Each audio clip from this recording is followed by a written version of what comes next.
Listening to all other senior members who have spoken before me, much of the points that I wanted to raise have already been put on the table.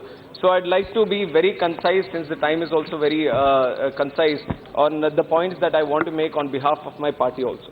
The first thing, madam, I don't think there is any discussion on what the Aadhaar is intended to do. The way it started, it was for the betterment of the efficiency and the transparency in the way the government wanted to disperse its funds to the poor and the rendering of government services or money reaching the poor. That was something which is still agreed upon on all members of this each and every side.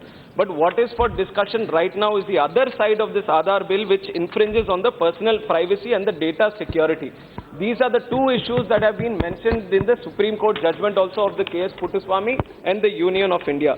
Couple of words that the judgment makes is that the Aadhaar number and Aadhaar-based authentication by private entities is unconstitutional, and mandated linking of mobile connections with Aadhaar is disproportionate and unreasonable state compulsion, and also linking of Aadhaar with bank accounts is also constitutional. This is what the Supreme Court says regarding the judgment. Now I'd like to ask the government on what part of this is missing from this bill. Because, madam, if we see, the government is bringing this bill just to show this house, just to show the country that Supreme Court has said something regarding Aadhaar and I will need to do something. But how much of the Supreme Court judgment is being translated into this bill is not being shown clearly, madam. That is what I want to point out right now also. What is the privacy this thing? Which is what the other members have also clearly mentioned, that the Data Protection Act is the need of the hour. It has to be brought forward first. That needs to be tabled, that needs to be discussed thoroughly until each and every citizen of this country is sure whatever data is going out from my privacy is being protected by the government. I can't make sure to pass this Aadhaar bill. That is not clearly shown from this government. The other thing, Madam Speaker, the allowing the private companies to still hold Aadhaar data. Voluntary, they put in the word voluntarily, but that is not the case. What is being on paper is very much different than what will happen on ground also. So the Honorable Minister needs to answer clearly how deleting data from these private entities will be made possible. First of all, Madam Speaker, Madam Chairperson, I'll quote some words from the prominent telecom companies. One of them says, after the Supreme Court judgment, one of them says that Aadhaar-based verification addresses the security concerns of the country and is inconvenient to the customer, which is against what the Supreme Court is saying.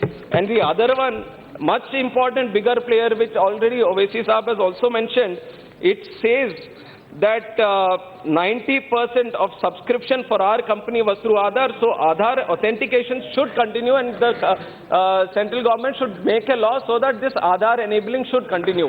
I would only like to ask the central government this.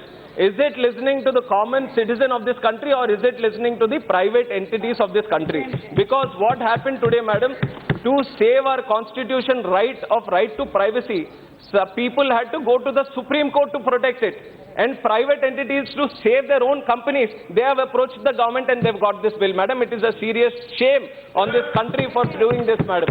That is why I approached the government again to re-deliberate this whole thing. This was the speech that I prepared, madam, but after coming here and listening to what Supriya Suleji has said from the economic survey, that whole debate goes to another level. Now that the data is being monetized, you can sell the data. This is the intention of the government.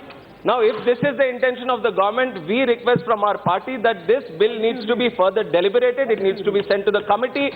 Proper discussions need to be done at all various levels. All stakeholders need to be brought in. The confidence of this bill needs to be given to the citizen of India, not to any private companies in this country, madam. That is what the central government should make sure. And also, madam, if you give me 30 seconds of time, I'll just need to make clear that YSR Congress Party, while giving their speech, they have made baseless allegations on Telugu Desam Party, madam. I would request you to expunge them. It is a data which is there in public domain. This is data which was there in public domain, madam. I wouldn't have raised this. I wouldn't have raised it had they not raised it. Mr. Naidu, we'll go through the records and then the decision will be taken. Please, I request you to only after going through the records, madam. I wouldn't have mentioned it had they not mentioned it. We'll go through the records. I don't want this clanging match to go on. They are making baseless allegations, madam. Shri Ramesh Biduri ji. Thank you, madam.